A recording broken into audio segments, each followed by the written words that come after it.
When unemployed environmental scientist Maya Rodriguez inherits her grandmother's Colorado cabin, she discovers she also owns a collapsed century-old bridge that the county demands she demolish at her own expense. Money she doesn't have. Desperate, she buys the crumbling structure for $2 at auction, hoping to buy time.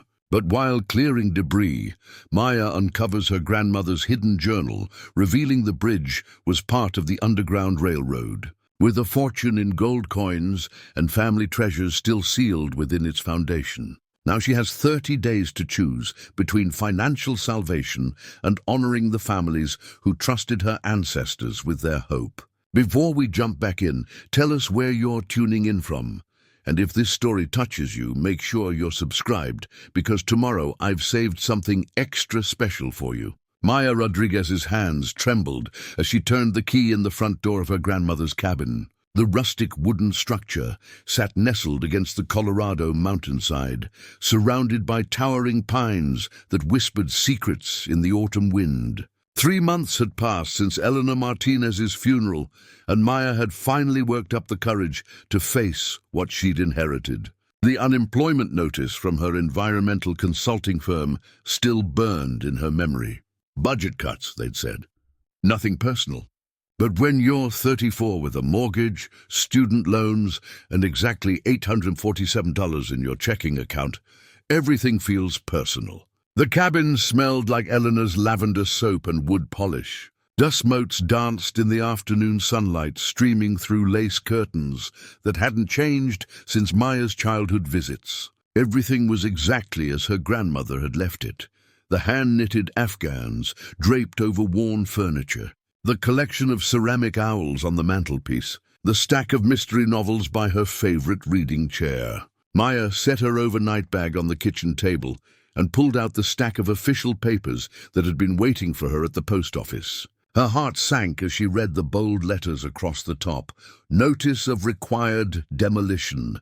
According to the county, she now owned not just the cabin, but also a structurally unsound stone bridge that posed a public safety hazard. The demolition cost estimate made her stomach lurch, $15,000, money she absolutely didn't have. A sharp knock at the door interrupted her spiraling panic. Maya opened it to find a man in his 50s with perfectly styled silver hair, wearing an expensive-looking suit that seemed out of place in the mountain wilderness. "Ms. Rodriguez? I'm Frank Whitmore, County Commissioner." His smile was practiced, political. "I wanted to personally welcome you to our community and discuss the bridge situation." "I literally just read about it 5 minutes ago," Maya said, not inviting him in. "I understand this comes as a shock, but we've been trying to resolve this issue for months. Your grandmother was uncooperative." His tone suggested this was somehow Maya's fault by inheritance. "Uncooperative how?" "She refused to acknowledge the safety concerns. That bridge has been a liability for decades. We've had hikers injured, children daring each other to cross it. The county simply can't assume that risk any longer." Maya glanced at the papers again. "It says I have 30 days. Actually, there was an administrative error in the original notice. You have 21 days from today." Whitmore's smile never wavered. "But I'm here to offer a solution. I know a developer who might be interested in purchasing the entire property. You could walk away with enough to cover the demolition costs and have something left over." Something in his eagerness made Maya's scientific training kick in. When someone presented a solution too quickly, it usually meant they were solving their own problem, not yours. "I need to see this bridge first. Ms. Rodriguez, I really don't recommend—" "Thank you for stopping by, Mr. Whitmore." Maya stepped back and closed the door firmly. The next morning, Maya followed a barely visible trail through the pines behind the cabin. Eleanor had brought her out here as a child, but they'd never gone far. "Too dangerous," her grandmother had always said, though she'd never explained why. The trail wound downward through granite outcroppings and alpine meadows until Maya heard the sound of rushing water. She emerged into a clearing where a creek tumbled down from the mountains, and there it was. The bridge was magnificent even in ruins. Constructed from fitted stone blocks, it had clearly been built to last centuries. One end had partially collapsed into the creek, but the remaining structure showed remarkable craftsmanship. Intricate carvings decorated the keystones, and the stonework was far more sophisticated than she'd expected for what the county called a liability. Maya pulled out her phone and started taking photos, her environmental science training automatically cataloging details. The mortarwork, the tool marks on the stones, the way the remaining structure had withstood decades of mountain weather. This wasn't some crude frontier construction. This was the work of master stonemasons. A metal plaque near the bridge approach caught her eye. Weather-worn and barely legible, it read, "Martinez Bridge, 1887, built by." The rest was too corroded to read. Martinez, her grandmother's maiden name. Maya's phone buzzed with a text message. "Property assessment scheduled for tomorrow, 9 a.m. Demolition crew on standby. F. Whitmore." The pressure in that message was unmistakable. Too much pressure for a simple safety issue. That evening, Maya attended the county auction held in the basement of the municipal building. She'd gone intending to observe, maybe learn more about local procedures. Instead, she found herself in a room full of contractors and developers listening to Whitmore auction off abandoned and condemned properties. "Next item," Whitmore announced, "the Martinez Bridge structure. Condemned for safety violations. Minimum bid, $1. Maya's hand shot up before she could stop herself. $2. The room turned to stare at her. A few contractors chuckled. "Do I hear 3? Whitmore looked annoyed. Silence. "Sold to..." Whitmore consulted his papers with obvious irritation. "Maya Rodriguez for $2. As Maya signed the paperwork, a burly contractor approached her. "Lady, you just bought yourself a $15,000 headache." "Maybe," Maya said, "but now it's my headache." Walking back to her car, Maya felt a strange mix of terror and determination. She'd just spent $2 she couldn't afford on a bridge she couldn't afford to demolish. But something about Whitmore's urgency, about the quality of the stonework, about her grandmother's secrecy, made her certain she was missing a crucial piece of the puzzle. Back at the cabin, Maya searched through Eleanor's belongings with new purpose. Her grandmother had been methodical, organized.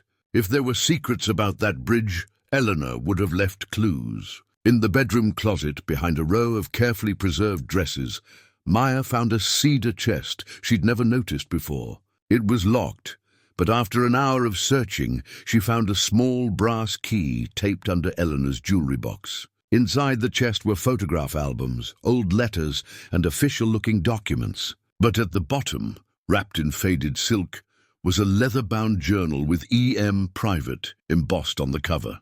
Maya opened to the first page and read in her grandmother's careful handwriting, "If you're reading this, Mika, then I'm gone, and you've found what I should have told you years ago. The bridge isn't what it seems. Her family has been its guardian for over a century, and now that responsibility falls to you." Maya's hands trembled as she turned the page. Tomorrow, Frank Whitmore would bring his assessment team. In 20 days, demolition crews would arrive. But tonight, she had her grandmother's secrets to uncover. Outside, the mountain wind whistled through the pines, and Maya could swear she heard the distant echo of rushing water over ancient stones, carrying voices from the past that were finally ready to be heard. Maya's hands trembled as she cradled the journal in the lamplight. Sleep had become impossible after reading Eleanor's opening words. She made coffee and settled into her grandmother's reading chair, preparing to learn truths that had been hidden for decades. October 15th, 1943. I was 17 when I discovered what Papa had built into that bridge. I thought I was being clever, exploring where he'd told us never to go. The foundation stone was loose, probably from the spring floods, and when I moved it I found the hollow space behind. At first I thought it was just old construction debris, metal pieces, scraps of fabric. But then I realized the metal pieces were coins, gold coins, and the fabric scraps were wrapped around more coins and papers and small, precious things. I ran home terrified, certain I'd found stolen treasure, that my great-grandfather was some kind of bandit. It wasn't until I showed Papa what I'd found that he sat me down and told me the real story of our bridge. Maya flipped through pages, finding entries spanning decades. Eleanor's handwriting evolved from a teenager's careful script to an adult's flowing pen, documenting a lifetime of carrying secrets. November 3rd, 1943. Papa says our bridge was part of something called the Underground Railroad, but not the kind that helped escaped slaves in the South. This was the Western extension, helping Chinese immigrants escape persecution, Mexican families fleeing violence, and yes, some formerly enslaved people who'd made it all the way to Colorado. My great-great-grandfather, Alejandro Martinez, was what they called a conductor.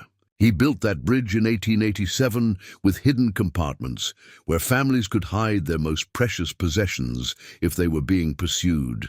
Sometimes they hid the valuables and came back for them later. Sometimes they never came back at all. Maya set down the journal and walked to the window, looking out toward where the bridge lay hidden in the darkness. The pieces were starting to fit together. The sophisticated stonework, the urgency of Whitmore's demolition demands, the way Eleanor had always steered her away from that part of the property. She returned to the journal, finding an entry from the 1970s. March 22nd, 1975. The county assessor came by today asking questions about the bridge. A young Whitmore, this one's father, I think. Same oily smile, same pressed clothes that don't belong in these mountains. He offered to buy the property for development purposes. When I refused, he mentioned the structural concerns and liability issues. I know what he really wants. The Whitmore family has controlled development in this county for 3 generations. They know our local history better than anyone, which means they know about the Underground Railroad routes. They know families hid valuables in places like our bridge. They just don't know exactly where. Maya's coffee had gone cold. She flipped ahead, looking for more recent entries. January 10th, 2023. Maya graduated with her environmental science degree today. I'm so proud but also terrified. She has the mind to figure out what I've never had the courage to tell her. The bridge is deteriorating, and the county pressure is getting worse. Frank Whitmore, the grandson, is more aggressive than his father or grandfather ever were. I should tell her the truth, but how do you explain that your family has been guardian to other families' lost treasures for over a century? How do you tell someone they've inherited not just land, but the responsibility for stories that were never written down, for families whose names we'll never know? If something happens to me, I hope she finds this journal. I hope she understands that the real treasure isn't the gold, it's the trust those families placed in us. The hope they buried in our bridge. Maya wiped tears from her eyes. The final entries were from just months before Eleanor's death. June 8th, 2024. Frank Whitmore came by again today with legal papers. Eminent domain and public safety.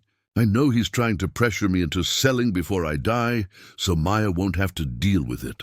But Maya is stronger than he thinks. She has her father's stubborn streak and her mother's compassion. If anyone can solve this right, it's her.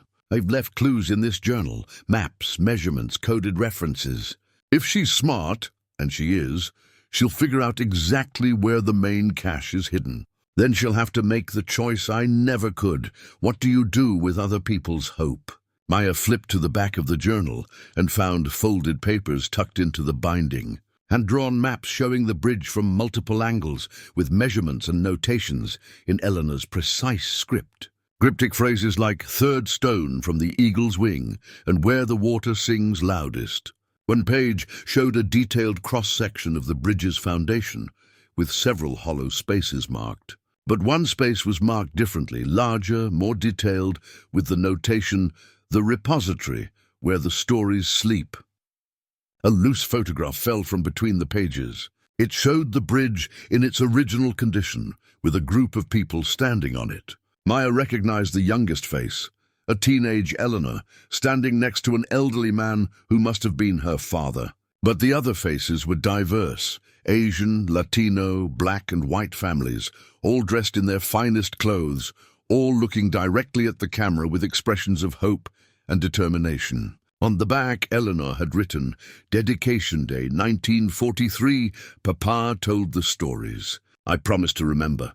Maya spread the maps on the kitchen table and compared them to the photos she'd taken earlier. If Eleanor's measurements were accurate, the main hiding place was in the foundation on the creek side, exactly where the partial collapse had occurred. The structural damage might have actually exposed what families had hidden there over a century ago. As dawn broke over the mountains, Maya made two decisions. First, she would return to the bridge immediately and investigate what the collapse had revealed. Second, she would figure out a way to honor both Eleanor's trust and the families who had placed their hope in a stone bridge in the Colorado wilderness. But first, she needed to beat Frank Whitmore to whatever lay hidden in those foundation stones. According to the journal, she had inherited more than property. She had inherited the responsibility for other people's dreams. Maya gathered Eleanor's maps, grabbed her hiking boots and a flashlight, and headed out into the morning mist. Whatever secrets the Martinez Bridge was keeping, she was finally ready to uncover them. Behind her, the cabin stood silent in the growing daylight, keeping its own vigil over the stories that were finally ready to be told. Maya spent the morning at the bridge, using Eleanor's hand-drawn maps to identify possible hiding places in the collapsed foundation. The work was painstaking, moving stones, checking for loose mortar, looking for the subtle signs her grandmother had documented. By noon, she was covered in creek mud and no closer to finding the main cache.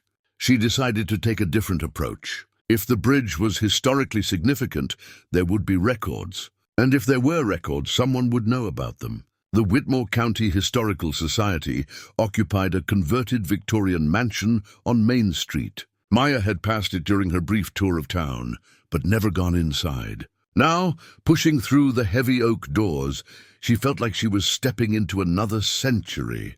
"Can I help you?" The voice came from a man, emerging from behind towering bookshelves. He was probably in his mid-30s, with dark hair that needed cutting and intense brown eyes behind wire-rimmed glasses. Despite his academic appearance, he had the kind of lean build that suggested he spent time outdoors. "I'm looking for information about local bridges," Maya said. "Specifically the Martinez Bridge." His reaction was subtle but unmistakable. A slight widening of the eyes, a pause before answering. "That's quite specific. I'm Sam Rivers, by the way. I volunteer here most afternoons. Maya Rodriguez. I inherited property that includes the bridge." "Ah." Sam set down the books he'd been carrying. "You're Eleanor's granddaughter. I'm sorry for your loss. She was a remarkable woman." "You knew my grandmother?" "Not well, but yes. She occasionally consulted our archives." Sam paused, studying Maya's face. "The Martinez Bridge is historically significant. Are you familiar with its background?" Maya decided to test how much he knew. "I understand it was built in the 1880s by my great-great-grandfather. 87 specifically, during a very interesting period in Colorado history." Sam moved toward a filing cabinet. "Your ancestor, Alejandro Martinez, was quite a character. Officially, he was a stonemason and bridge builder. Unofficially." "Unofficially." Sam pulled out a thick folder. "He was involved in what historians call the Western Underground Railroad. Not the famous network that helped enslaved people escape the South, but a lesser-known system that aided immigrants and refugees throughout the Western territories." Maya felt her heart racing. This confirmed Eleanor's journal, but how much did Sam know about the hidden compartments? "The thing about the Underground Railroad," Sam continued, spreading old photographs and documents on a reading table, "is that it required infrastructure. Safe houses, hiding places, trusted people, and sometimes places where families could leave valuables for safekeeping." Maya stared at a photograph that looked identical to the one she'd found in Eleanor's journal. The same group of diverse families standing on the completed bridge. "Where did you get this?" "Family collection. My great-grandfather documented a lot of local history." Sam's voice carried a strange tension. "He was involved in the same work as your ancestor." "Involved how?" "Samuel Rivers, I was named after him, was one of the conductors. He worked with Alejandro Martinez to establish routes through this part of Colorado. My family has been researching the network for generations. Maya studied Sam's face, looking for tells. His knowledge was too detailed, too specific, and there was something in his expression, an intensity that went beyond academic interest. "Why are you telling me this?" she asked. "Because the county is trying to destroy an irreplaceable piece of history. Frank Whitmore doesn't care about safety. He wants that land for development. If the bridge is demolished, we lose not just the structure, but potentially valuable historical artifacts." "What kind of artifacts?" Sam leaned forward. "Family records, personal items, sometimes valuables that people hid during dangerous journeys. The bridge foundation was designed with hidden compartments specifically for that purpose." Maya's pulse quickened. He definitely knew about the hiding places. "But how much?" "I've been researching the Martinez Bridge for years," Sam continued. "I believe it contains items that could help us identify families who use the Underground Railroad, maybe even return lost heirlooms to descendants." "Years?" Maya caught the slip. "How long have you been researching it?" A pause. "Since graduate school. It's been my primary research focus." "What's your field?" "American history, specializing in Western migration patterns and immigrant communities." Maya looked around the historical society, the carefully preserved documents, the organized archives, the professional setup. "This is volunteer work? I'm between academic positions." Sam's answer came too quickly. Budget cuts hit university history departments hard. Telling and preparing this story took us a lot of time. So if you are enjoying it, subscribe to our channel. It means a lot to us. Now, back to the story. Another person whose financial situation wasn't quite what it appeared. Maya's environmental consulting background had taught her to look for inconsistencies in data, and Sam Rivers was full of them. "I'd like to see everything you have on the Martinez Bridge," she said. For the next 2 hours, Sam produced an impressive collection of documents, photographs, and research notes, maps showing Underground Railroad routes through Colorado, letters between conductors discussing packages and deliveries, newspaper articles about missing persons and mysterious disappearances that Sam claimed were actually successful escapes. But Maya noticed what he didn't show her: no specific floor plans of the bridge, no detailed descriptions of hiding places, no documentation of what might actually be hidden there. As they worked, Maya found herself attracted to Sam's passion for historical justice, his obvious intelligence, his gentle way of handling delicate old documents. When their hands accidentally touched while reaching for the same photograph, she felt a definite spark. "Would you like to get dinner?" Sam asked as the Historical Society prepared to close. "There's more I'd like to show you, but it's not here." Maya hesitated. Every instinct told her that Sam Rivers knew more than he was saying. But he was also the first person who seemed to understand the historical significance of what she'd inherited. "Okay," she said, "but I choose the place." Over dinner at a local diner, Sam shared stories about his research, his theories about the Underground Railroad network, his frustration with academic politics. He was charming, knowledgeable, and genuinely passionate about preserving history. He was also, Maya gradually realized, asking a lot of questions about her plans for the bridge. "The county really only gave you 3 weeks?" Sam asked over coffee. "Less now. Frank Whitmore seems unusually eager to get this done quickly." "That's because he knows something," Sam said. "The Whitmore family has controlled development in this county for 3 generations. They have access to records, surveys, assessments that go back decades. If there's something valuable in that bridge, Frank knows about it." "What kind of valuable?" Sam looked directly into her eyes. "The kind that could solve both our problems." Maya felt a chill. "Our problems?" "I'm sorry, your problems. Financial pressure, legal deadlines, preservation concerns." Sam reached across the table and touched her hand. "Maya, I want to help you. The bridge deserves to be preserved, not demolished. But you can't fight the county alone." As Sam walked her back to her car, Maya found herself genuinely torn. He clearly cared about historical preservation, and he definitely knew more about the Underground Railroad than anyone else she'd met. But his knowledge was too convenient, his interest too intense, his timing too perfect. "Can I see you tomorrow?" Sam asked. "I'll be working at the bridge most of the day." "Perfect. I'll bring some equipment, metal detectors, ground-penetrating radar. If we're going to find whatever's hidden there, we need to be systematic about it." Maya nodded, but as she drove back to Eleanor's cabin, one question echoed in her mind. How had Sam Rivers acquired professional archaeological equipment if he was just a volunteer researcher between academic jobs? And why did his offer to help feel more like a partnership she hadn't agreed to than the assistance she desperately needed? Maya woke to the sound of vehicles in her driveway. Through the cabin window, she saw 2 black SUVs and Frank Whitmore stepping out of the first one, followed by a man in an expensive suit she didn't recognize. She quickly hid Eleanor's journal and maps under her mattress before answering the aggressive knocking. "Ms. Rodriguez?" Whitmore said without preamble. "This is Thomas Blackwood from Mountain Vista Development. We need to discuss your situation." Thomas Blackwood was everything Frank Whitmore aspired to be. Taller, more polished, with the kind of confidence that came from serious money.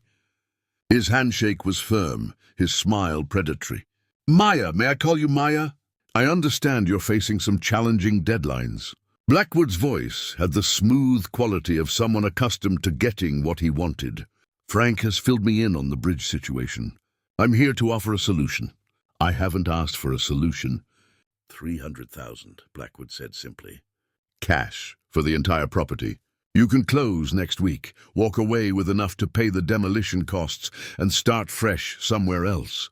Maya's mind reeled. $300,000 was life-changing money, enough to pay off her debts, put a down payment on a decent place, maybe even fund her own environmental consulting practice. It was also far more than the property was worth, which meant they wanted something specific. "That's very generous, but I'm not ready to sell." Whitmore and Blackwood exchanged a look. "Maya," Whitmore said, "I don't think you understand the full scope of your liability here. We've discovered that the bridge collapse has created environmental hazards, potential contamination of the creek, unstable soil conditions. The county is prepared to file emergency demolition orders." "What kind of contamination?" "Heavy metals, possibly toxic substances from old construction materials," Blackwood said smoothly. "As an environmental scientist, you know how serious that can be. The cleanup costs alone could reach $50,000. Maya's training kicked in. I'd need to see the soil samples, water quality tests, contamination reports." "Of course," Whitmore said. "But the emergency orders don't wait for lengthy review processes. We could have the demolition crews here as early as next week." "You said I had 21 days. "Circumstances change," Whitmore replied.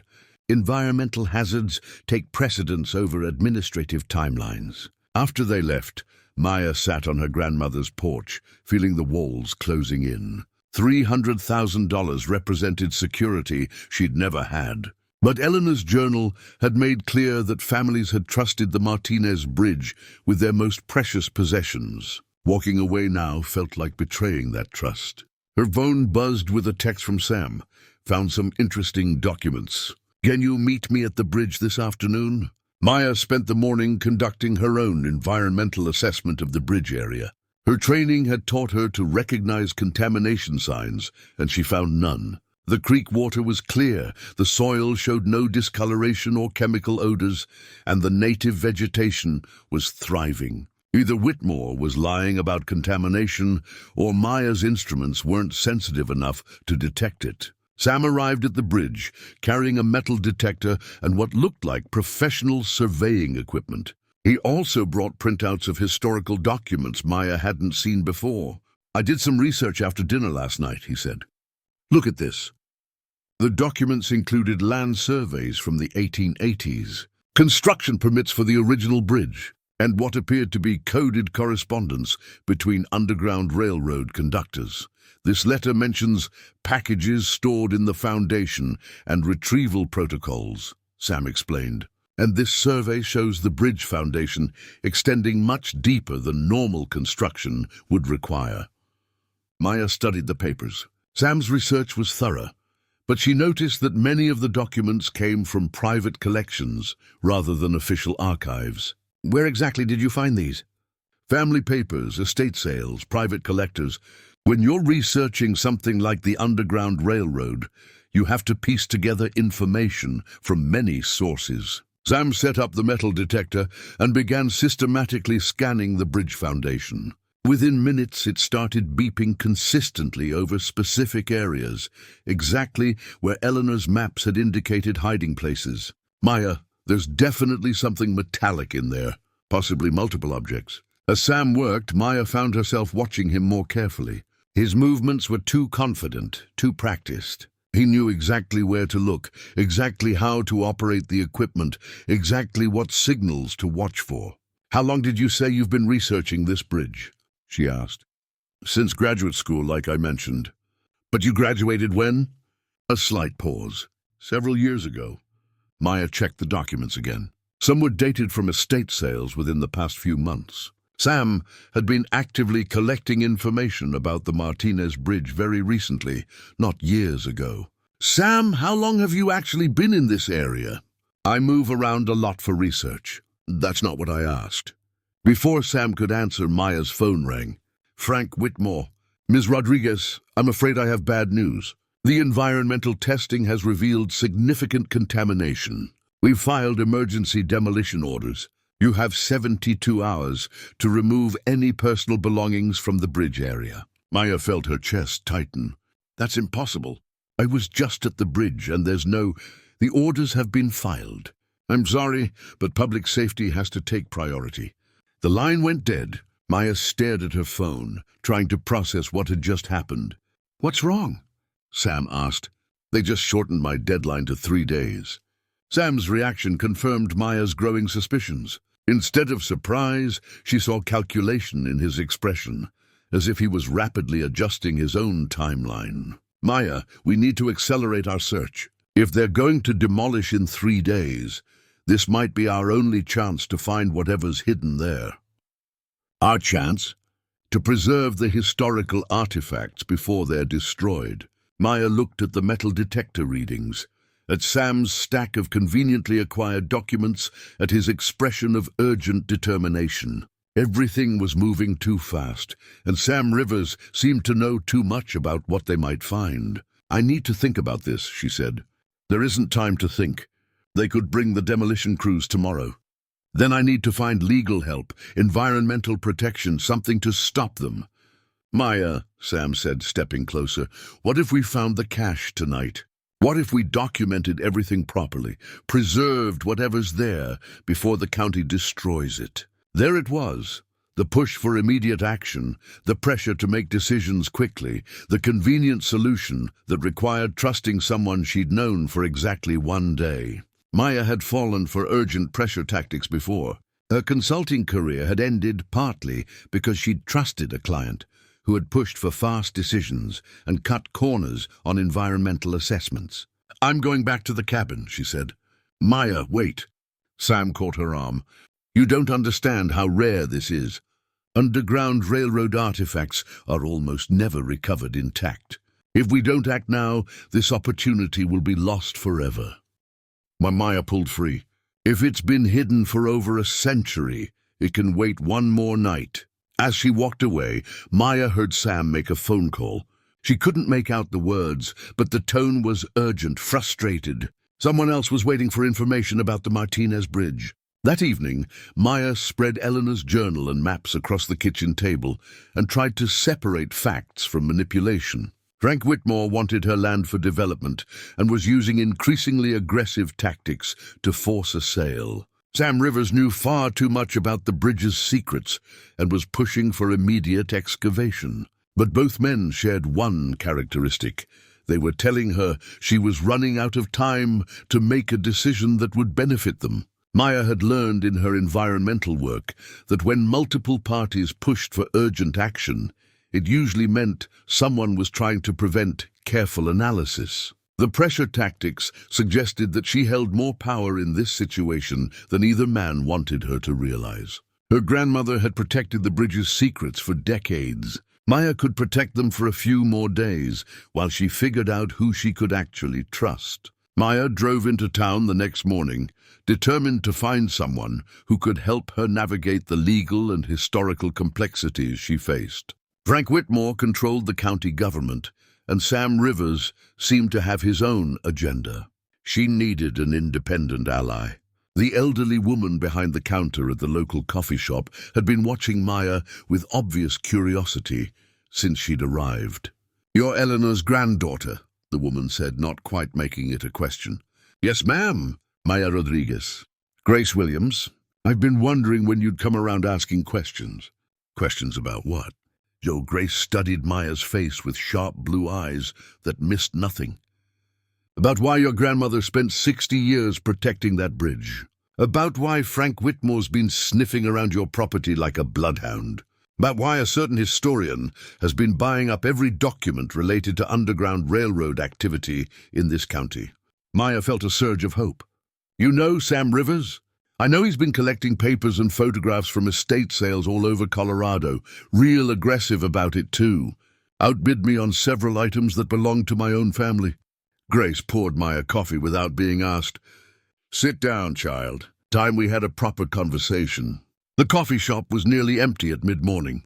Grace locked the front door and flipped the sign to closed, then settled across from Maya at a corner table. "My great-grandmother was helped by the Underground Railroad route that included your bridge," Grace said without preamble. 1889, fleeing violence in Kansas after her husband was lynched for trying to organize sharecroppers. Maya set down her coffee cup. "Your family knows about the bridge?" "Honey, half the longtime families in this county know about that bridge. Our ancestors didn't write much down, too dangerous, but they told stories, passed down through generations." "What kind of stories?" Grace leaned forward. "About families hiding their valuables before dangerous journeys. About conductors like your great-great-grandfather who built safe places into the very foundations of their construction. About promises that if families didn't survive to reclaim their possessions, those possessions would be used to help other families escape."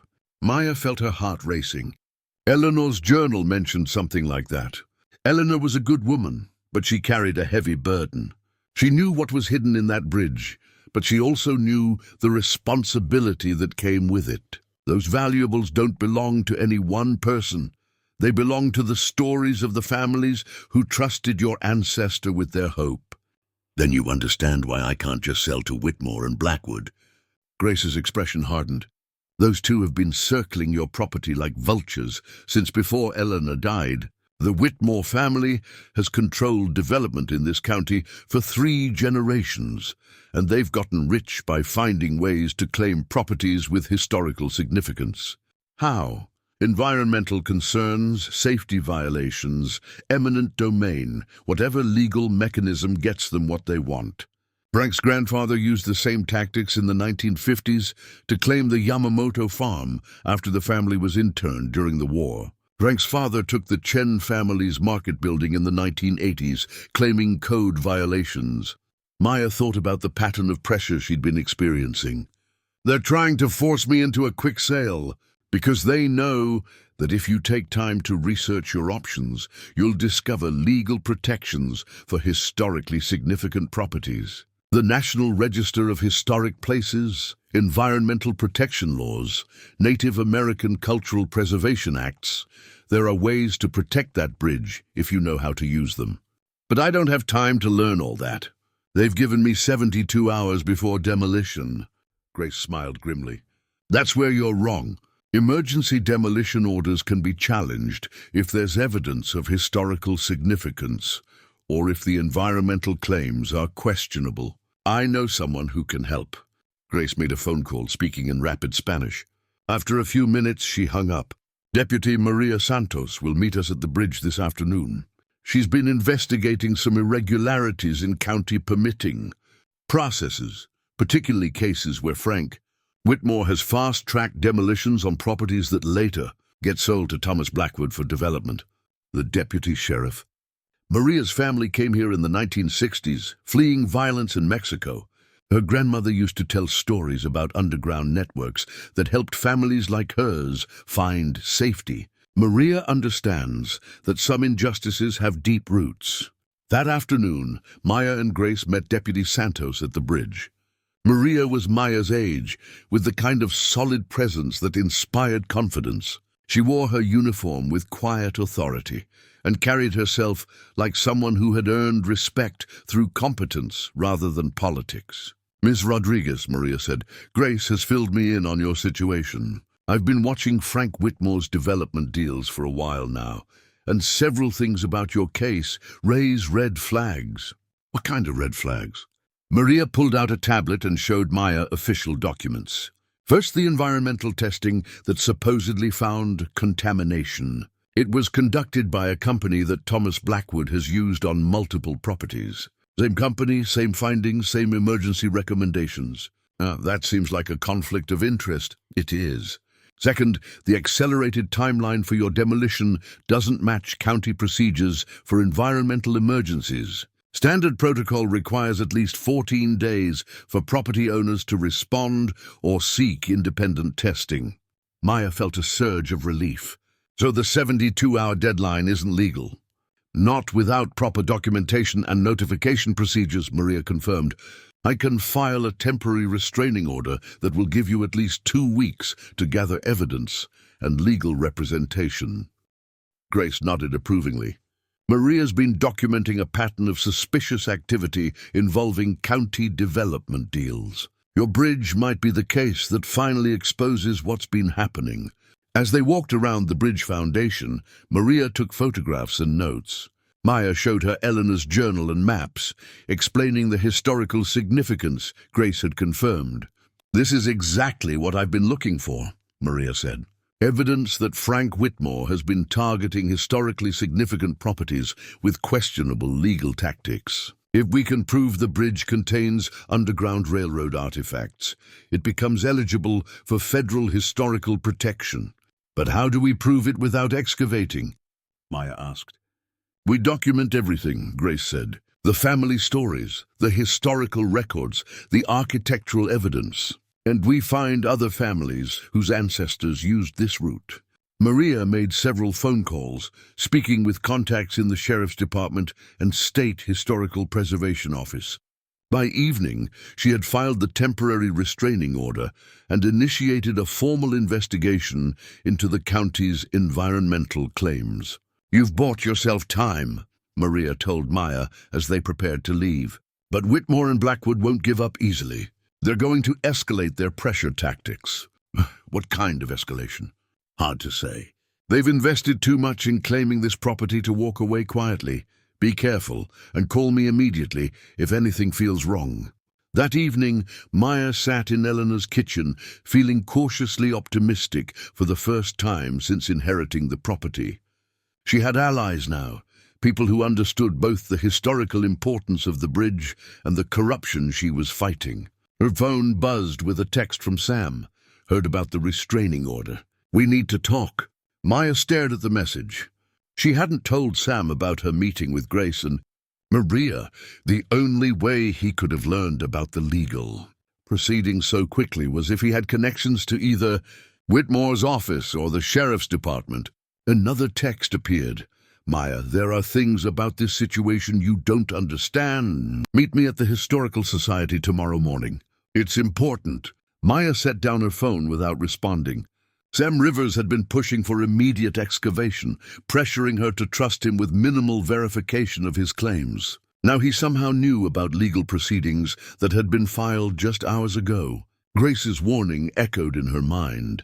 Sam had been aggressively collecting documents related to Underground Railroad activity in the county. His knowledge wasn't just academic. It was targeted, specific, and potentially connected to the same development interests threatening her bridge. Maya double-checked the locks on the cabin doors and made sure her phone was fully charged. Maria had warned that Whitmore and Blackwood would escalate their tactics, but Maya was beginning to suspect that the escalation had been underway for much longer than she'd realized. Outside, the mountain wind carried the sound of rushing water over stone, and Maya felt the weight of generations of families who had trusted her ancestors with their hope. Tomorrow, she would have to decide which of the people trying to help her could actually be trusted. Maya arrived at the Historical Society the next morning to find Sam waiting outside, pacing nervously. His usual composed demeanor had been replaced by obvious agitation. "Thank you for coming," he said, unlocking the building. "We need to talk privately."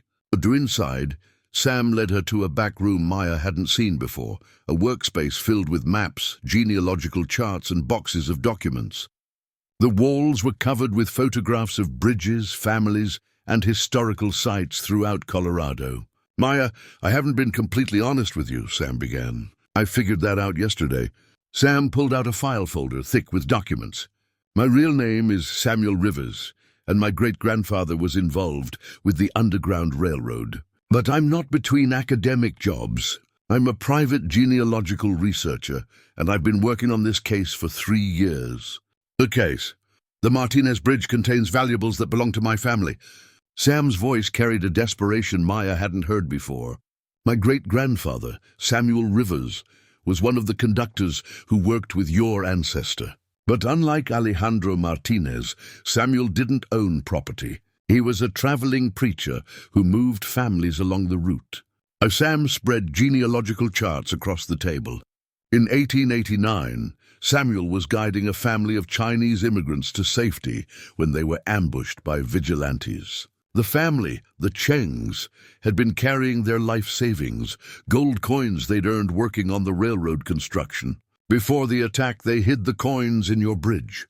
Maya studied the documents. The research was extensive and appeared legitimate, but something in Sam's presentation felt rehearsed. "Samuel Rivers was wounded in the ambush," Sam continued.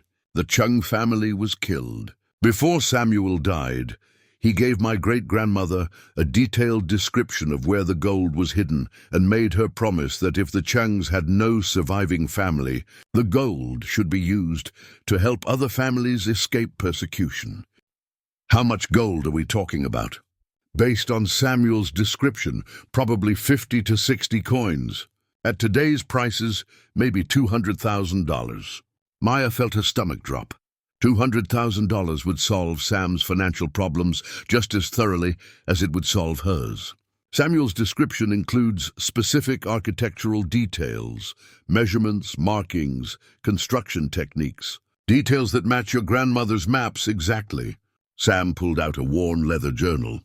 "This is Samuel's diary. Read it yourself." Maya opened the journal to passages Sam had marked.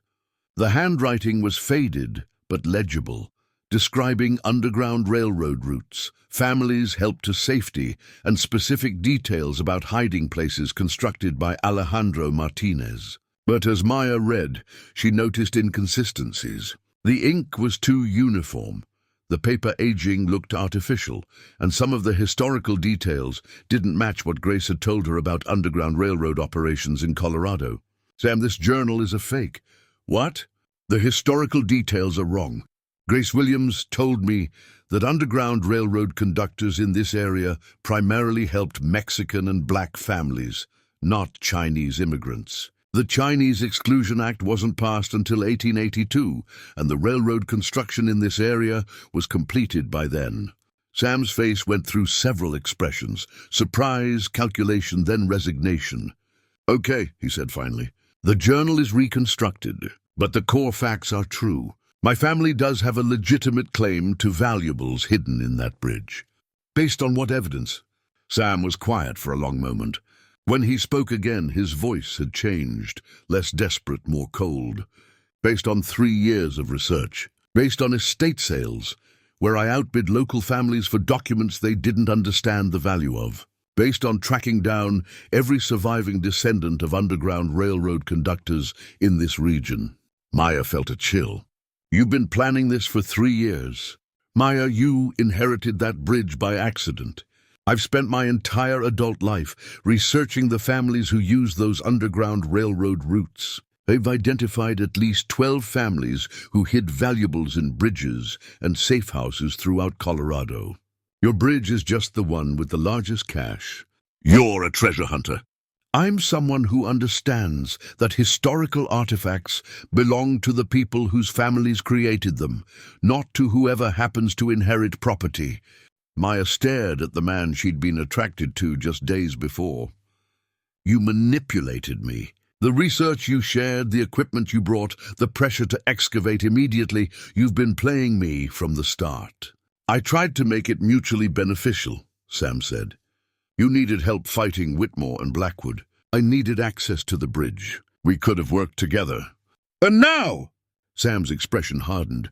Now you've brought in law enforcement and filed legal challenges that could tie up access to the bridge for months or years. You've made this much more complicated than it needed to be. Maya stood up. I'm leaving. Maya, wait. Sam moved to block her path to the door. You don't understand what you're dealing with. Frank Whitmore and Thomas Blackwood aren't just trying to buy your property for development. They know about the Underground Railroad artifacts. They've been researching this longer than either of us. How do you know that? Because they approached me 6 months ago. They offered to cut me in on whatever we found if I could get access to your grandmother's property. Maya felt the room spinning. You're working with them? I was. Until I realized that Eleanor was too smart to be manipulated and too stubborn to be bought. They were planning to wait until she died and pressure you into selling before you could discover what you'd inherited. But Eleanor died sooner than expected. And they had to accelerate their timeline. The development deal with Blackwood, the environmental concerns, the emergency demolition orders, all of that was planned months ago. Maya processed the implications. You're telling me this entire situation has been orchestrated from the moment you inherited the property. Whitmore and Blackwood need the treasure to finance their development projects. I need it to pay off research debts and fund future investigations. You're the only one who inherited it by accident. And now? Sam stepped closer. Now I'm offering you a partnership. We excavate the cache together, divide it 3 ways, you, me, and whatever descendants we can identify. We bypass Whitmore and Blackwood entirely. Maya looked around the room filled with Sam's research, understanding finally how thoroughly she'd been manipulated. Every document he'd shown her, every piece of historical information, every moment of romantic connection had been calculated to gain her trust and access to the bridge. What if I refuse? Then I'll file my own legal claim to the treasure based on my family's historical connection. It might take years to resolve, but eventually courts recognize legitimate genealogical claims. Maya walked to the door. I need time to think about this. You don't have time. Whitmore and Blackwood know about the restraining order. They're going to escalate their tactics, and they have resources we don't. If we don't retrieve the treasure first, they will. Is that a threat? It's a warning. You trusted me enough to share your grandmother's journal and maps. Now you know I've been researching this for 3 years. I probably know more about what's hidden in that bridge than anyone alive, including you. Maya opened the door. Then you should also know that my grandmother spent 60 years protecting those families' stories. I'm not going to let them be turned into someone's profit margin. As Maya walked to her car, Sam called after her. Maya, you're going to need allies in what's coming. Don't make the mistake of thinking Grace Williams and Deputy Santos can protect you from what Whitmore and Blackwood are capable of. Driving back to the cabin, Maya felt the full weight of her isolation. Frank Whitmore and Thomas Blackwood wanted to steal her property. Sam Rivers wanted to steal the treasure. Even her allies, Grace and Maria, had their own connections to the Underground Railroad history that might influence their advice. Eleanor's journal had warned that the bridge would force Maya to choose between personal gain and historical justice. But Maya was beginning to understand that everyone around her was making that same choice, and most of them were choosing personal gain. That evening, Maya spread Eleanor's maps and journal across the kitchen table one more time. If everyone else was planning to claim the Underground Railroad treasure for their own purposes, maybe it was time for Maya to figure out what the families who had hidden it would have wanted. The answer, she suspected, lay not in the gold itself, but in the stories Eleanor had spent her lifetime protecting. Maya woke to the sound of heavy machinery rumbling up the mountain road. Through the cabin window, she saw a convoy of trucks carrying excavation equipment, followed by Frank Whitmore's SUV. Her phone was buzzing with missed calls from Deputy Santos. Maya called back immediately. "Maya, where are you?" Maria's voice was tight with urgency. "At the cabin. There are construction trucks heading toward the bridge. Odie, they got an emergency court order overturning my restraining order. Judge ruled that public safety concerns outweigh historical preservation in cases of environmental contamination." Maya felt her chest constrict. How is that possible? Someone provided additional evidence of contamination. Soil samples showing heavy metal concentrations that supposedly pose immediate danger to the water supply. Maya grabbed Eleanor's journal and ran toward the bridge trail. "Maria, I tested that soil myself. There's no contamination. I believe you, but they have official documentation from a certified environmental lab. The judge had no choice but to authorize immediate demolition." At the bridge, Maya found Frank Whitmore directing a crew of workers who were setting up excavation equipment. Thomas Blackwood stood nearby, consulting blueprints and surveying equipment. "Ms. Rodriguez," Whitmore called out when he saw her, "I'm sorry you had to find out this way, but public safety takes precedence over personal property rights." "This is illegal," Maya said. "You're destroying a historically significant site." "We're addressing an environmental emergency," Blackwood replied smoothly. "Once the contaminated materials are safely removed, we'll be happy to discuss historical preservation with the new property owners." Maya understood the game now. Demolish the bridge, claim whatever treasure was hidden there, then sell the cleaned property to Blackwood for development. Quick, profitable, and technically legal. "You have 30 minutes to remove any personal items from the demolition area," Whitmore said. "Then we need you to maintain a safe distance while our crews work." Maya called Maria back. "Can't you stop this?" "I'm trying, but they have all the legal documentation. The best I can do is monitor the demolition to ensure they follow proper procedures." "What proper procedures?" "Archaeological survey before excavation, documentation of any historical artifacts, preservation of items that might have cultural significance." Maya felt a spark of hope. "They have to document what they find?" "By law, yes. But Maya, if they find what I think they're going to find, that documentation might disappear into private hands." As the excavation equipment moved into position, Maya made a desperate decision. She couldn't stop the demolition, but she could ensure that whatever was found would be properly documented and protected. She called Grace Williams. "Grace, they're demolishing the bridge right now. I need help documenting whatever they find." "On my way." "I'm bringing cameras and witnesses." Maya's next call was to Sam Rivers. She hated involving him after learning about his deception, but he had resources she needed. "Sam, they're excavating the bridge. If you want any chance of protecting the artifacts, you need to get here now with documentation equipment." "Maya, I'm sorry about yesterday. I should have. Just get here. Bring cameras, measuring tools, whatever you have for archaeological documentation." As the excavation began, Maya positioned herself where she could observe and photograph the work. Grace arrived with 3 elderly residents of the town, witnesses who could testify about what was found and how it was handled. Sam appeared with professional camera equipment and what looked like archaeological surveying tools. Whatever his motives, his documentation would be thorough.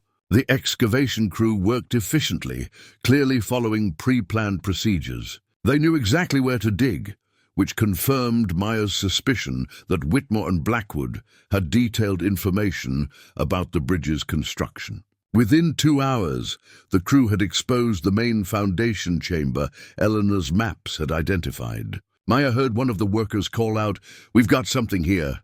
Frank Whitmore and Thomas Blackwood moved closer to the excavation site, blocking Maya's view.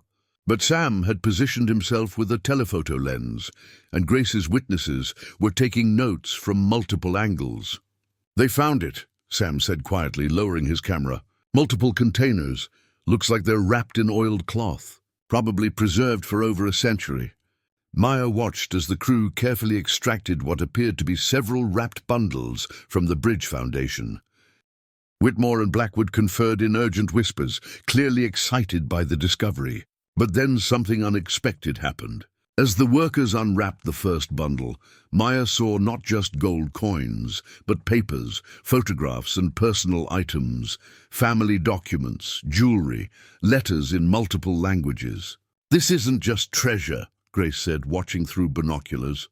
"These are family archives, immigration documents, personal records, things families couldn't risk losing during dangerous journeys." Sam's camera clicked rapidly as each bundle was opened. "Maya, there are at least 6 different family collections here. Chinese, Mexican, African American, documents in multiple languages, spanning several decades." Maya realized that Eleanor's journal had been incomplete. The bridge hadn't just been a hiding place for valuables. It had been a repository for the documents and memories that families needed to rebuild their lives in safety. Those papers could help identify descendants of the families who used the Underground Railroad, Grace said.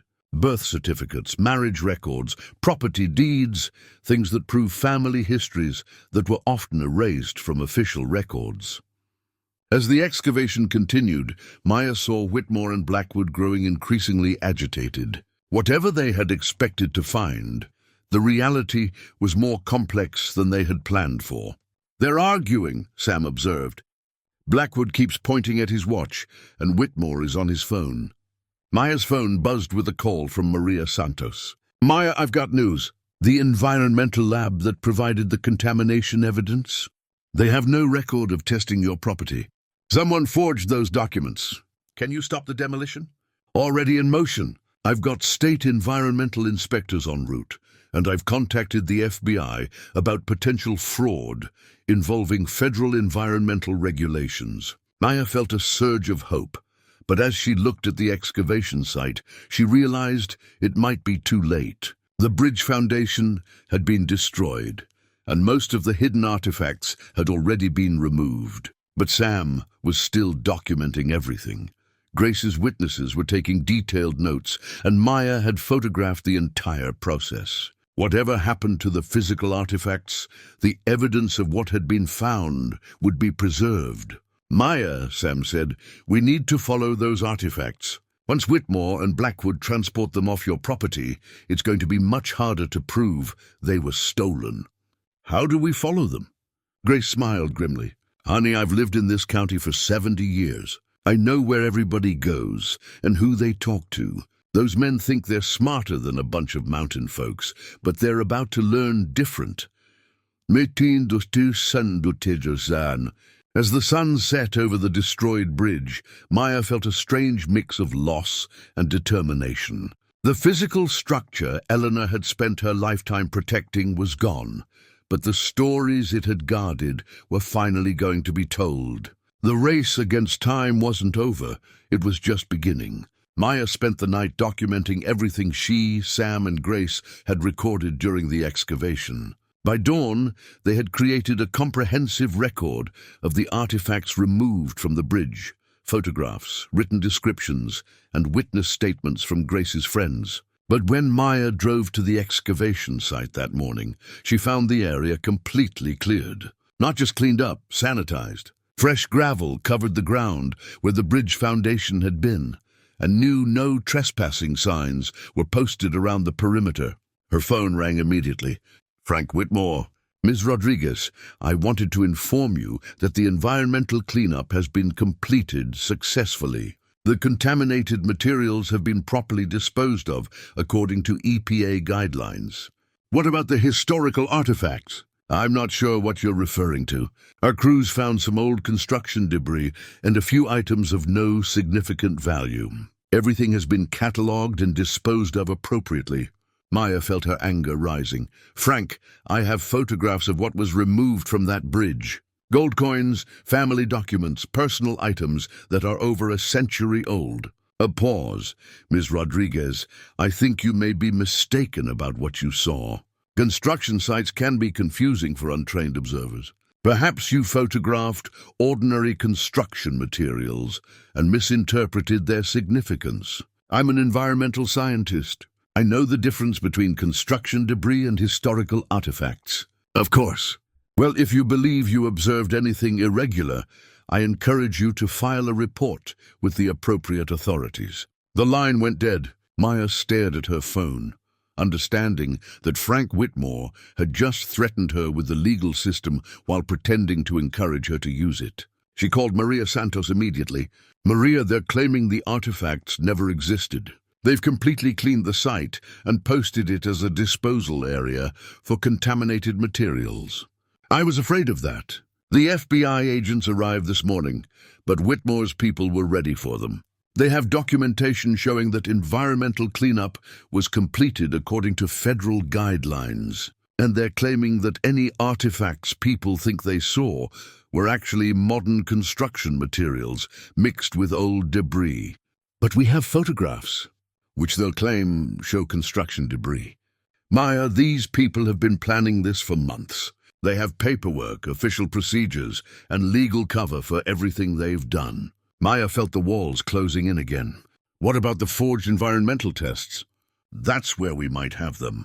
The State Environmental Office has no record of the testing company that provided the contamination evidence. If we can prove the emergency demolition was based on fraudulent environmental data, we can build a case for illegal destruction of historical property. How long will that take? Months, maybe years. And in the meantime, they have physical possession of whatever was in that bridge. After ending the call, Maya drove to the Historical Society to meet with Sam and Grace. They had spent the night organizing their documentation, and the evidence was impressive. Detailed photographs, witness statements, and Sam's archaeological analysis of what they had observed. But Grace looked worried. Maya, I got some troubling news this morning. 3 of the people who were here yesterday as witnesses have changed their stories. Changed them how? They're now saying they didn't see anything significant. Just old construction materials and debris. They seem scared. Sam pulled out his laptop. It gets worse. The cloud storage account where I uploaded yesterday's photographs has been compromised. Someone with sophisticated technical skills accessed it and deleted the files. Maya felt her heart sink. All the photographs? The ones I uploaded, yes, but I still have the originals on my camera's memory card. Where's the camera? Sam's expression went grim. That's the problem. Someone broke into my apartment last night. They took the camera, my research files, and my backup drives. But they left my laptop, my television, my other expensive equipment. Maya understood the implication. They only took things related to the bridge. Professional job. No signs of forced entry, no unnecessary damage. They knew exactly what they were looking for. Grace shook her head. Honey, you're dealing with people who have serious resources and serious connections. This isn't just local corruption. This is organized criminal activity. Maya's phone buzzed with a text from an unknown number. Stop investigating or face consequences. You have 24 hours to accept Blackwood's offer and leave the county. She showed the message to Sam and Grace. Maya, Grace said, I think you need to consider accepting that offer and getting out of here. These people have made it clear they're willing to use illegal methods to get what they want. If I leave, what happens to the families whose artifacts were stolen? What happens to the evidence of Underground Railroad history that Eleanor spent her lifetime protecting? You can't protect evidence if you're not alive to testify about it, Sam said quietly. As if summoned by their conversation, Maya's phone rang with a call from Thomas Blackwood. Maya, I understand there's been some confusion about yesterday's environmental cleanup. I'd like to clear the air and discuss our property offer. I'm not interested in selling. I think you should reconsider. The offer has been increased to $400,000, and we're prepared to close immediately. Why the increase? As a gesture of goodwill, considering the inconvenience you've experienced with the environmental situation. Maya understood that the increased offer was actually payment for her silence about what had been found in the bridge. I need time to think about it.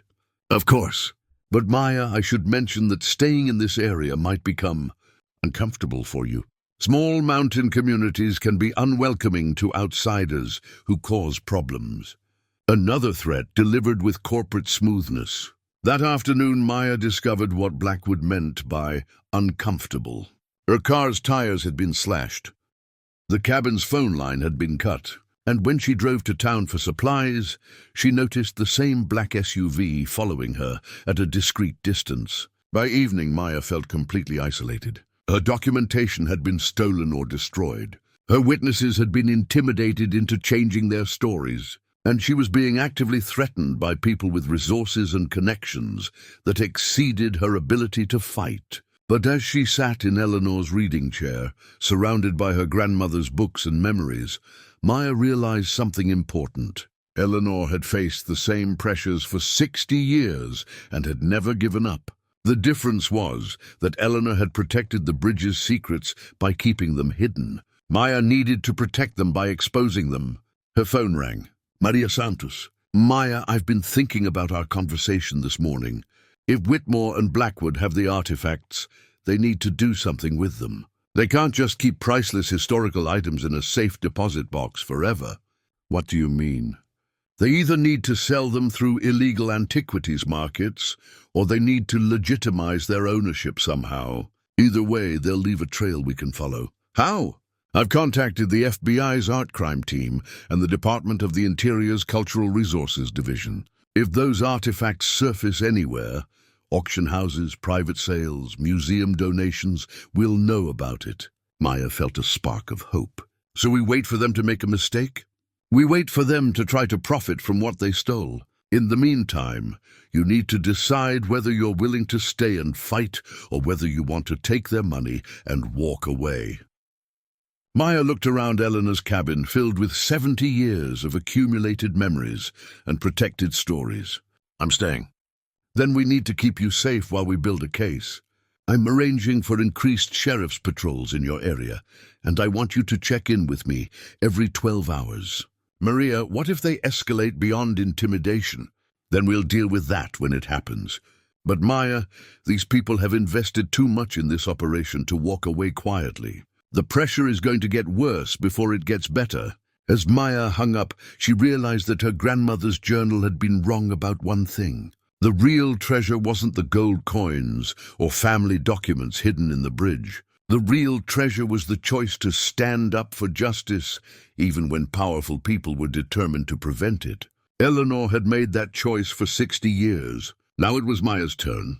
Maya woke to the sound of vehicles surrounding the cabin. Through the windows, she saw not the black SUVs she'd expected, but sheriff's department cars and what appeared to be federal agents. Maria Santos knocked on the door. Maya, we need to talk. We've had a breakthrough. In Maya's kitchen, Maria introduced her to FBI agent Sarah Chen from the art crime team and IRS criminal investigation agent Robert Harrison. Ms. Rodriguez, Agent Chen began, Deputy Santos contacted us about the theft of Underground Railroad artifacts from your property. What she described fit a pattern we've been investigating for several years. Agent Harrison opened a laptop. Frank Whitmore and Thomas Blackwood have been operating an illegal antiquities trafficking network throughout the western states.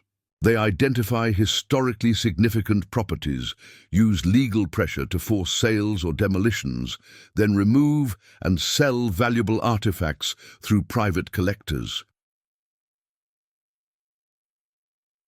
Maya felt a surge of vindication. You can prove this? We've been building a case for 18 months, Agent Chen said. Your bridge was their largest operation to date, but it's also the one where they made critical mistakes. Agent Harrison showed Maya financial records on his laptop. Blackwood's development company has made suspicious cash deposits totaling over $2 million in the past 3 years. The timing and amounts correspond exactly with other properties where historical artifacts went missing. And Frank Whitmore has been taking payments from Blackwood disguised as consulting fees for county development projects, Maria added. I've been documenting the financial connections between their operations. Agent Chen pulled out a folder of photographs. Yesterday, we received a tip about a private auction being held at Blackwood's Mountain Estate. Rare artifacts supposedly from private collections being sold to international buyers. Maya recognized some of the items in the photographs, wrapped bundles, coins, and documents that looked identical to what she'd seen excavated from the bridge. "They're selling the artifacts already." "Emergency sale," Agent Harrison said. "Our investigation spooked them into liquidating their inventory quickly. The auction is scheduled for tonight." Maria leaned forward. "Maya, we need your help. You're the only person who can positively identify artifacts that came from your bridge. If you're willing to testify about what you saw during the excavation, we can connect those specific items to Whitmore and Blackwood's criminal enterprise." "What would I have to do?" Agent Chen smiled. "Help us crash their auction." That evening, Maya found herself wearing a wire and posing as a potential buyer at Thomas Blackwood's Mountain Estate. The house was a modernist mansion that looked out of place among the rustic mountain properties, surrounded by luxury cars with out-of-state plates. The auction was being held in Blackwood's Great Room, with about 30 buyers examining artifacts displayed on tables throughout the space. Maya recognized several items immediately: the wrapped family documents, Chinese coins, Mexican silver jewelry, and papers in multiple languages that had been removed from her bridge. "Ladies and gentlemen," Blackwood addressed the room, "tonight we're offering exceptional pieces from private collections throughout the Colorado Territory. Each item comes with provenance documentation and authenticity guarantees." Maya moved through the room, photographing items with a hidden camera, while FBI agents posed as buyers. The artifacts were being sold as estate pieces and family collections, with no mention of their Underground Railroad origins. At one table, Maya found something that made her heart stop: Eleanor's silver locket, the one her grandmother had worn every day of Maya's childhood. Somehow it had been among the items removed from the bridge. The auction began with smaller items, individual coins, pieces of jewelry, single documents. But as the evening progressed, Blackwood presented larger collections. "Lot 47, he announced, a complete Chinese immigrant family archive. Documentation spanning 1885 to 1920, including immigration papers, family photographs, and a collection of California Gold Rush-era coins. Opening bid $50,000. Maya watched as bidders competed for family's most precious possessions, the documents and valuables that represented their hope for new lives in America. The final price was $180,000. Paid by a private collector who would likely display the items in his home with no understanding of their historical significance. Through her earpiece, Maya heard Agent Chen's voice. "We've got enough evidence. Time to move." FBI agents positioned throughout the room simultaneously revealed their identities and announced the arrests. Several buyers attempted to flee, but the estate was surrounded. Frank Whitmore and Thomas Blackwood were taken into custody as Maya provided detailed testimony about the excavation and the specific artifacts she could identify. The auction items were seized as evidence, and Maya was finally able to claim Eleanor's locket. But the evening held one more surprise. As agents inventoried the seized artifacts, Maya discovered that Sam Rivers was among the auction participants. "Sam, what are you doing here?" He looked embarrassed and defeated. "Maya, I'm sorry. After they stole my documentation, I couldn't prove my family's connection to any of the artifacts. This auction was my only chance to recover anything." "Oh, so you were going to buy back what was stolen from the bridge?" "I was going to try. I've been saving money for 3 years for this opportunity." Agent Chen overheard their conversation. "Mr. Rivers, you mentioned documentation of family. Connections to Underground Railroad artifacts?" "Yes, but it was stolen when they broke into my apartment. Actually, we recovered extensive files from Blackwood's office. If you can help us identify specific items that belong to your family's history, we can include those claims in the restitution process." Maya looked at Sam, manipulative and deceptive, but also desperate to recover his family's history. Sam, if you help identify the families who originally owned these artifacts, maybe we can make sure everything gets returned to the right descendants. Over the next several hours, Maya, Sam, and FBI agents worked to catalogue the seized artifacts and identify their probable origins. The collection was remarkable. Documents, photographs, jewelry, and personal items from dozens of families who had used Underground Railroad routes throughout Colorado. Agent Harrison explained the next steps. These items will be held as evidence during the criminal proceedings, but after that, they'll be turned over to the National Park Service's Underground Railroad Network to Freedom Program. They'll work to identify descendants and return family items while preserving others for historical education. What about the bridge site? Maya asked. That's up to you, Maria said. With Whitmore and Blackwood facing federal charges, the development pressure on your property is over. You can rebuild the bridge, create a memorial, or do whatever honors your grandmother's intentions. As dawn broke over the mountains, Maya stood outside Blackwood's estate, watching the arrested conspirators being transported away. The artifacts that had been hidden in her bridge for over a century would finally be returned to their rightful purposes, reconnecting families with their histories and educating people about the courage of those who had helped others find freedom. Agent Chen approached her with a final surprise. "Ms. Rodriguez, the FBI would like to offer you a consulting position. Your environmental science background and your experience with this case make you valuable for investigating other cases where historical artifacts are being illegally removed from protected sites." Maya looked across the valley toward where Eleanor's cabin sat among the pines and toward the creek where the Martinez Bridge had once stood. Her grandmother had spent 60 years protecting other families' stories in secret. Maya had the opportunity to protect them publicly as part of a larger effort to preserve the history of people who had risked everything for freedom. "Can I think about it?" "Of course. But Maya, what you did here, standing up to corruption and fighting for historical justice, that's exactly the kind of integrity we need." As Maya drove back to the cabin, she realized that Eleanor's journal had been right about one thing. The bridge had forced her to choose between personal gain and something larger than herself. Maya had chosen to honor the families who had entrusted her ancestors with their hope. Now she had to decide what to do with the rest of her life. Maya stood on the newly reconstructed Martinez Bridge, watching families gathered for the dedication ceremony. The bridge had been rebuilt using Eleanor's original plans and incorporating elements salvaged from the destroyed foundation, but now it served a different purpose, as a memorial to the Underground Railroad families who had trusted the Martinez family with their most precious possessions. The ceremony included descendants of families whose artifacts had been recovered from Blackwood's auction.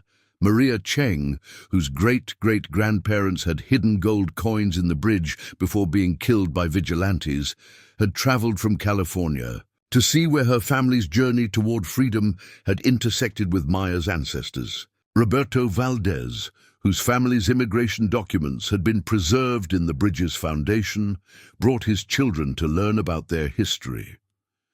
Grace Williams served as master of ceremonies, reading from a collection of family stories that had been compiled during the artifact restitution process. Each story represented a family that had risked everything for the chance at a better life, and each artifact had been a token of hope carried across dangerous territory.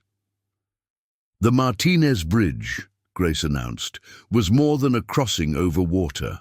It was a crossing between desperation and hope, between persecution and freedom, between loss and preservation. Sam Rivers had contributed his legitimate research to the memorial project, helping to identify 12 other Underground Railroad sites throughout Colorado that had served similar purposes. His academic career had been rehabilitated through his cooperation with the FBI investigation, and he now worked as a consultant for the National Park Service's Underground Railroad Network to Freedom program. "Maya," Sam said, as they watched the ceremony together, "I owe you an apology that goes beyond what I said 6 months ago. I spent 3 years thinking about these artifacts as treasure to be claimed rather than stories to be honored." Maya nodded. Their romantic relationship had never recovered from his deception, but they had developed a working partnership based on mutual respect for their historical preservation work. The families who hid those items in the bridge weren't thinking about their monetary value, Maya replied. They were thinking about their children's futures and their grandchildren's ability to remember where they came from. Frank Whitmore and Thomas Blackwood had been sentenced to federal prison for conspiracy, fraud, and trafficking in stolen cultural artifacts. Their investigation had exposed a network of similar schemes throughout the western states, leading to the recovery of artifacts from dozens of historically significant sites.